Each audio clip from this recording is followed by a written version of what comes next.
Teď si spolu vypočítáme úplně jednoduchou rovnici o jedné neznámé. Zadání rovnice je 2x minus 3 rovná se 11.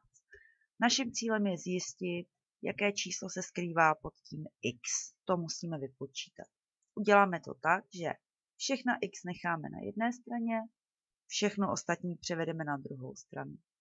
Vším ostatním v tomto případě myslím minus 3.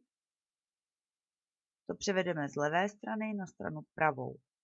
Když převádíme nějaké číslo z jedné strany rovnice na druhou stranu, tak se nám změní znamínko. Tady máme minus 3, ale na druhé straně to bude plus 3. Tady, jak vidíte, jsme udělali v dalším kroku.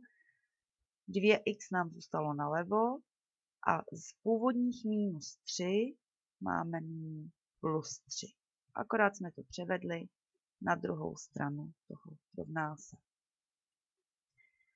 Tak, když sečteme 11 plus 3, tak dostaneme číslo 14 a v tuto chvíli máme vypočítáno 2x rovná se 14. My ale můžeme ještě trošku zjednodušit a vydělíme celou tuto rovnici dvěmi. Když vydělíme tady tu rovnici dvěmi, tak získáme 2 děleno 2 je 1, 14 děleno 2 je 7. Takže x rovná se 7 a to je výsledek naší rovnice. Ale jak zjistíme, že ten výsledek je správný, třeba jsme se mohli splést a vůbec to 7 ve skutečnosti není. Ověříme si to pomocí zkoušky. Vypočítali jsme si, že toto x je 7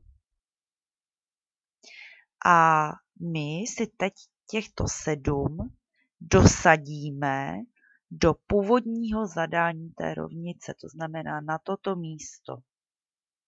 Jo, 2x jsme vypočítali, že x je 7, takže dosadíme těch 7 sem. Tak tady jsem to obsala a teď tady těch 7 dosadím za to x. Tak, tady jsme dosadili za x 7. Máme tedy 2x7, protože 2x je 2x, tak máme 2x7 minus 3 rovná se 11. No a teď úplně jednoduše vynásobíme 2x7, protože víme, že násobení má přednost. 2x7 je 14, minus 3 rovná se 11.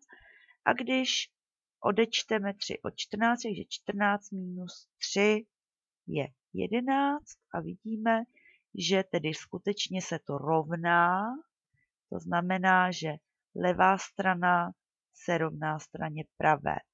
No a tím jsme si vlastně ověřili, že jsme správně vypočítali výsledek této rovnice.